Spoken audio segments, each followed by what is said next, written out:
Há histórias que se tenta encerrar com comunicados breves, datas oficiais e silêncios estratégicos, mas há outras que, por mais que tentem enterrá-las, retornam. O caso de Yu Menglong é uma delas. Não porque alguém queira reabri-lo por capricho, mas porque ele nunca chegou a ser realmente encerrado. E agora, uma série de arquivos que começaram a circular fora dos canais oficiais volta a colocar seu nome no centro de uma pergunta incômoda: o que foi que realmente aconteceu? E quem decidiu o que poderia ser conhecido? Durante muito tempo, a versão pública se sustentou sobre uma narrativa simples, direta e sem nuances. Simples demais para um caso que envolvia uma figura conhecida, uma indústria obcecada pela imagem e um ambiente profissional onde reputação vale dinheiro. Muitos aceitaram essa versão por cansaço ou por respeito. Outros, em silêncio, sentiram que algo não se encaixava e continuaram observando. O que hoje se chama de arquivos vazados não é um dossiê completo nem uma sentença. São fragmentos, registros administrativos, linhas do tempo internas, anotações de produção, e-mails sem destinatário público e referências a documentos que não aparecem em comunicados. Nada disso, isoladamente, prova uma conspiração, mas revela algo que, no jornalismo, costuma ser decisivo: um padrão de omissões. A primeira polêmica surge na forma como o tempo foi tratado. Horários que não coincidem entre registros diferentes. Momentos-chave resumidos em 2 linhas. Mudanças de agenda anotadas sem explicação. Em qualquer investigação séria, o tempo é o esqueleto da história. Aqui, o esqueleto parece ter sido dobrado para que tudo se encaixasse bem demais. E quando tudo se encaixa bem demais, a pergunta se torna inevitável: está sendo contado tudo, ou apenas o necessário? A segunda polêmica é ainda mais sensível à seleção da informação que chegou ao público. Os arquivos sugerem que nem tudo o que se sabia foi comunicado. Não porque tudo precise ser tornado público, mas porque há detalhes que, por lógica, deveriam ter sido esclarecidos se a intenção fosse realmente encerrar as dúvidas. Em vez disso, optou-se pela economia de palavras, poucas frases, um fechamento rápido e depois silêncio. À medida que os fragmentos são analisados, surge um tema recorrente: o ambiente profissional de Yu Menglong. Os documentos mencionam tensão na equipe, controle de narrativa e decisões não negociáveis sobre sua imagem e sua agenda. Nada disso foi apresentado abertamente como um conflito, mas aparece como um pano de fundo constante. E no mundo do entretenimento, um pano de fundo assim não é um detalhe, é um sistema. Aqui surge outra pergunta polêmica: quanto controle ele realmente tinha sobre a própria vida pública? Os arquivos deixam entrever que havia rotas traçadas, frases sugeridas e um cuidado extremo para evitar interpretações. Interpretações de quê? Essa pergunta não tem resposta oficial, mas a simples existência dessa preocupação já é um dado relevante. Depois vêm as referências ao seu estado emocional. Não diagnósticos, não afirmações médicas, não rótulos. Apenas sinais: esgotamento, isolamento, dificuldade para dormir, mudanças de humor, necessita descanso. Sinais escritos de forma burocrática, como se fossem apenas mais um campo em um formulário. A polêmica não é que essas notas existam, mas que existam sem que fique claro o que foi feito a partir delas. Em paralelo, os fãs se lembram de frases, letras, cenas, olhares. Hoje tudo é reinterpretado, mas mesmo evitando uma leitura emocional, permanece um fato inquietante: se houve alertas internos, alguém os leu. E se alguém os leu, alguém decidiu se iria agir ou se seguiria adiante. Neste ponto, é necessário dizer algo com clareza. Aqui não se trata de apontar culpados sem provas. Trata-se de exigir coerência. Porque quando um caso deixa tantas dúvidas em aberto, um encerramento forçado não traz paz, apenas adia a dor.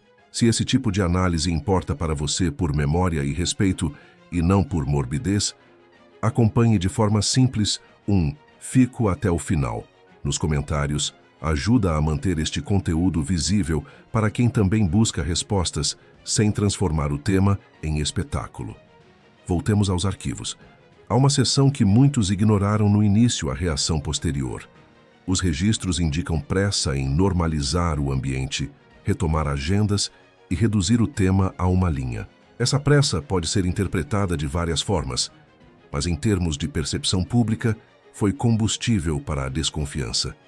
Porque quando as pessoas sentem que lhes pedem para esquecer rápido, começam a suspeitar. E aqui surge uma polêmica maior: o silêncio coordenado. Nos fragmentos, repetem-se frases que soam como protocolo: não comentar, evitar perguntas, redirecionar solicitações. É a linguagem da contenção. Não é ilegal por si só. É comum em crises de reputação. Mas quando usada em torno de uma morte, a contenção é percebida como ocultação. A indústria do entretenimento já mostrou esse padrão em mais de um país quando ocorre uma tragédia. Protege-se o ecossistema.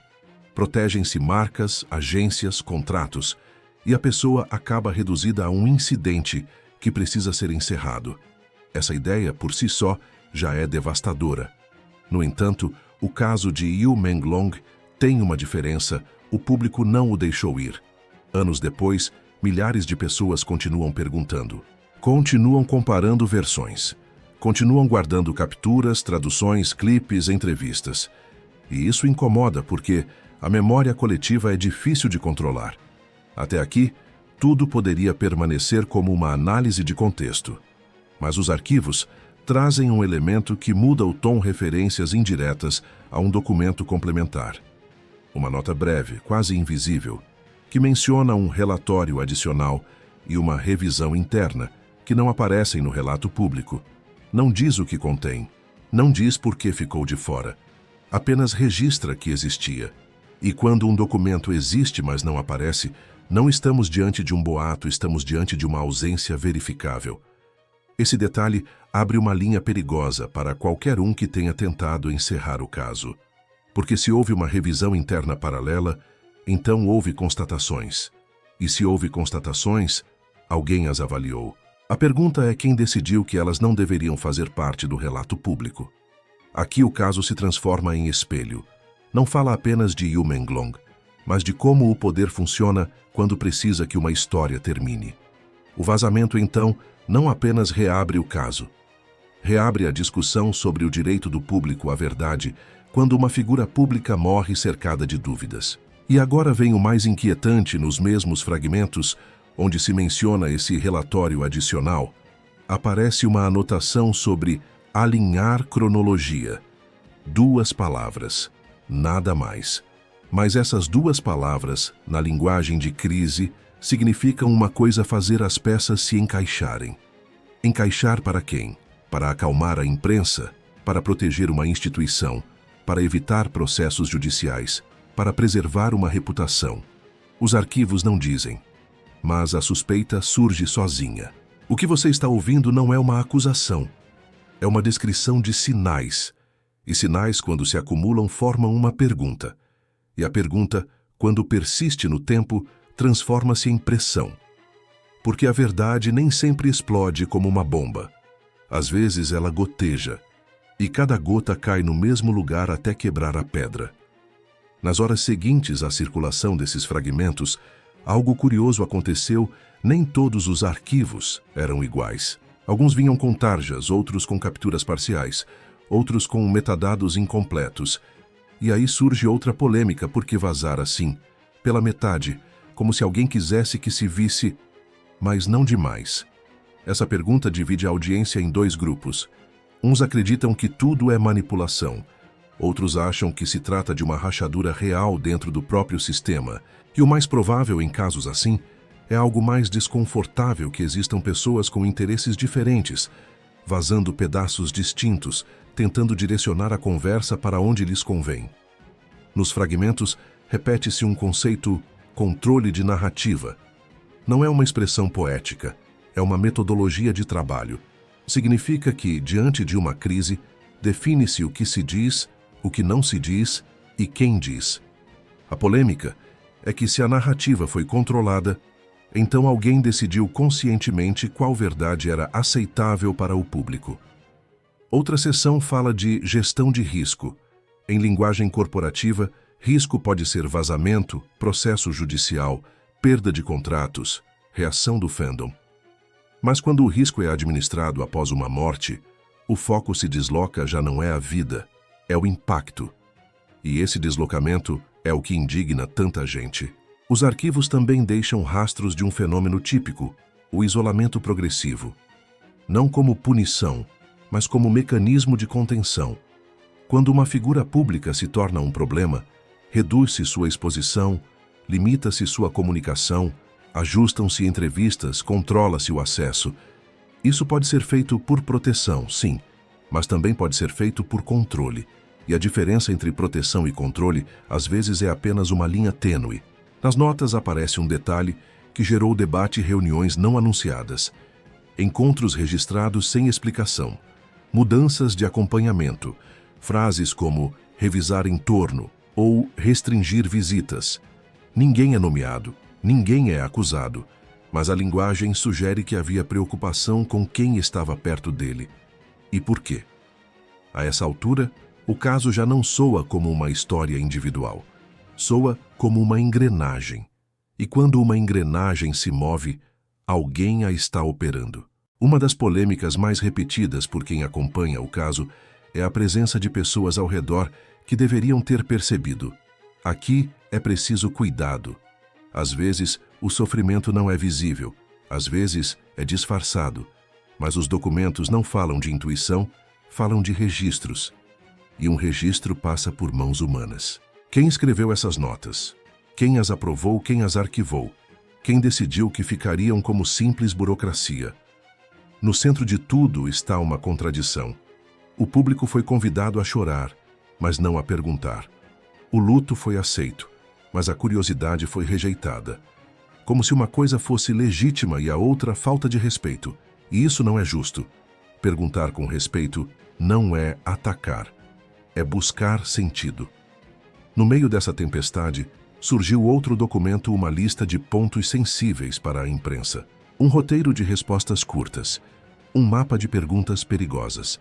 A simples ideia de que uma lista assim existisse em um momento tão delicado acendeu um alerta em milhares de pessoas. Porque se havia perguntas perigosas, é porque havia respostas que alguém não queria dar. E aqui entra um elemento que poucos consideram o medo. Não apenas o medo do público, o medo dentro do sistema. Medo de que uma versão desmorone. Medo de que um detalhe dispare uma cadeia de consequências. Medo de que alguém fale demais. Quando o medo aparece nos documentos, ele deixa rastros, alinhamento, coordenação, revisão, aprovação. Tudo se transforma em filtro. Os fãs, por sua vez, começaram a reconstruir uma cronologia alternativa. Não para inventar, mas para comparar. E nessa comparação surgiu outra polêmica. Alguns eventos públicos pareciam não coincidir com certos registros internos. Isso não significa necessariamente que alguém esteja mentindo. Às vezes, há erros. Mas erros que se repetem deixam de parecer acaso. Há ainda um fator que amplifica tudo: o idioma. Muitas informações circularam em comunidades diferentes, com traduções imperfeitas, com interpretações culturais distintas. Isso facilitou confusões, sim, mas também facilitou algo mais: que certas peças não fossem debatidas publicamente por medo de mal-entendidos. E esse medo do mal-entendido tornou-se uma desculpa perfeita para o silêncio. Se você chegou até aqui, provavelmente entende por que este caso continua vivo. Porque ele não se alimenta apenas de emoção, alimenta-se de lacunas, e cada lacuna é um convite para que alguém a preencha com sua própria versão. No entanto, o mais grave não é que existam versões. O mais grave é que o sistema pareça preferir o vazio a uma explicação completa. Em alguns fragmentos aparece uma palavra que, à primeira vista, não diz nada: pendente. Pendente de quê? Para quem? Até quando? Essa palavra surge ao lado de referências ao relatório adicional, como se sua revisão tivesse ficado em pausa, como se alguém tivesse decidido que era melhor deixá-lo ali sem resolução. É aqui que o caso se torna político no sentido mais básico: poder e responsabilidade. Porque quando uma instituição tem capacidade de encerrar um relato, também tem a responsabilidade de sustentá-lo com transparência. E, no entanto, à medida que mais pessoas analisavam os arquivos, algo começou a circular com força, a ideia de que o vazamento não era o fim, mas um aviso. Como se alguém estivesse dizendo: olhem isso, mas preparem-se para o que ainda falta. Nesse clima, surgiu uma frase atribuída a um suposto e-mail interno: evitar que o tema vire tendência. Apenas uma frase. Não sabemos se é autêntica, não sabemos o contexto, mas o fato de ela ser plausível já diz muito sobre como as pessoas percebem a indústria. Porque se a prioridade é evitar a tendência, então a prioridade não é a verdade. E essa é a polêmica central que reabre este caso: o que pesa mais, a verdade ou a reputação? Os arquivos não respondem, mas a pergunta fica suspensa e não vai embora. Porque cada silêncio, cada resposta curta, cada não comentaremos, faz com que a pergunta cresça. E então, quando parecia que não havia mais nada a analisar, surgiu o detalhe que ninguém esperava: um número. Um código de registro associado ao relatório complementar. Não o relatório, não o conteúdo. Apenas a confirmação burocrática de sua existência. Um rastro administrativo. E um rastro administrativo não é poesia, é material. Esse número tornou-se o centro de uma nova busca, e a busca levou a algo que, por enquanto, só pode ser descrito como uma porta entreaberta. A possibilidade de que o relatório não esteja perdido, mas guardado, em um lugar onde o público jamais o veria. E se isso for verdade, então o vazamento não reabre o caso por drama. Ele o reabre porque existe algo em algum lugar que ainda não foi contado. Aqui é onde muitas histórias se quebram quando as pessoas percebem que o problema não é um indivíduo, mas um mecanismo. E nesse mecanismo, o segredo mais útil não é o que se esconde para sempre, mas o que se dosa para controlar a conversa. Nas últimas horas, alguns canais e perfis começaram a afirmar que já têm o relatório. Outros dizem que o viram. Outros garantem que ele não existe. Essa guerra de versões é exatamente o que um sistema preferiria: ruído. Porque o ruído cansa, divide e, com o tempo, apaga a atenção. Mas há algo que o ruído não consegue apagar: o rastro documental. O código de registro mencionado anteriormente abre uma pergunta concreta: se há um código, houve um documento. Se houve um documento, alguém o emitiu. Se alguém o emitiu, alguém o recebeu. E se alguém o recebeu, alguém decidiu o que fazer com ele. Em uma tentativa de reconstrução responsável, vários analistas independentes fizeram a única coisa sensata: buscar coincidências entre esse código e outros registros públicos da mesma época. Não para descobrir culpados, mas para confirmar se esse sistema de codificação corresponde a uma instituição real ou a uma invenção. E aí surgiu a primeira surpresa: o formato do código coincide, sim, com formatos utilizados em relatórios internos de organizações do setor, em contextos de auditoria e revisão de crises. Isso não prova o conteúdo, mas torna improvável que seja um número inventado ao acaso, e quando algo deixa de ser improvável, torna-se incômodo. Nesse ponto, uma pergunta volta à mesa: por que não se falou do relatório complementar desde o início? Há respostas inocentes possíveis: talvez fosse preliminar, talvez irrelevante, talvez arquivado por procedimento. Mas também há respostas menos confortáveis: talvez contivesse observações que abriam perguntas demais. Ou talvez complicasse a versão já acordada. E aqui entra o tema das omissões. Porque omitir nem sempre é mentir. Às vezes é selecionar. Mas selecionar em um caso assim é uma forma de poder. Enquanto isso, o luto do público seguiu seu curso. E este é outro ponto raramente mencionado quando não há clareza. O luto torna-se eterno. Não há encerramento, apenas repetição. E essa repetição nas redes transforma-se em clamor: verdade, respeito, justiça. Agora, o giro final desta história não vem de um rumor espetacular. Vem de algo mais frio, uma pequena nota de coordenação que aparece em um dos fragmentos e que quase ninguém leu com atenção. A nota não fala diretamente de Yu Menglong. Fala de cenários, de recriação, de material audiovisual e de consistência. No início, muitos interpretaram isso como jargão de produção, algo normal no entretenimento. Mas quando essa nota é colocada ao lado da expressão alinhar cronologia, surge uma possibilidade perturbadora a de que parte do que foi mostrado publicamente depois não tenha sido apenas comunicação, mas uma encenação narrativa para fixar uma versão. Não estamos dizendo que tudo foi fabricado. Estamos dizendo que, segundo esses fragmentos, pode ter sido escolhido um relato com elementos visuais e mensagens calculadas para encerrar interpretações alternativas. E isso explicaria duas coisas que, durante anos, pareceram contraditórias. Por que houve tanta pressa e por que se insistiu tanto que o tema precisava terminar?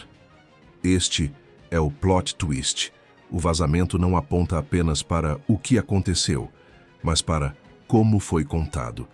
E se a história foi administrada como narrativa, então a grande questão não é apenas o evento, mas a estratégia. Porque quando um caso é tratado como roteiro, o objetivo não é esclarecer, é controlar. A partir daqui, a discussão muda. Já não se trata de perseguir nomes. Trata-se de exigir transparência sobre procedimentos, quais relatórios existiram, quais foram incorporados, quais foram arquivados, quem decidiu e com base em quais critérios. Isso é legítimo sem cair em acusações. Isso é necessário. E se algum dia esse relatório complementar aparecer por completo, o que mudará não será apenas uma data ou um detalhe. Mudará a confiança, porque ficará claro se o sistema atuou para esclarecer ou para encerrar. E essa diferença para milhões de pessoas é a linha entre o luto e a verdade. Por isso, quando falamos de arquivos, não falamos de papéis. Falamos de responsabilidades. Falamos da obrigação de explicar sem rodeios, de permitir que as perguntas existam e de aceitar que o respeito não se impõe com silêncio. Constrói-se com clareza. Se este tema importa para você, peço algo simples e sutil: compartilhe seu ponto de vista com respeito nos comentários. Não para alimentar ódio, mas para deixar registrado que o público não se contenta com versões incompletas. Yu Menglong não pode falar, mas sua memória pode e deve ser tratada com dignidade. E a dignidade começa quando a verdade não é administrada como propaganda. O caso foi reaberto porque alguém deixou cair um rastro. E quando há um rastro, a história não termina, ela recomeça. Porque talvez no fim, o mais impactante não seja o arquivo vazado, mas o fato de que durante todo esse tempo, o verdadeiro segredo foi a maneira como nos contaram a história. Se quiser que continuemos com o segundo episódio desta série, aquele que entra em detalhes sobre o que os documentos não explicam, deixe-me saber com uma palavra-chave nos comentários. Continua.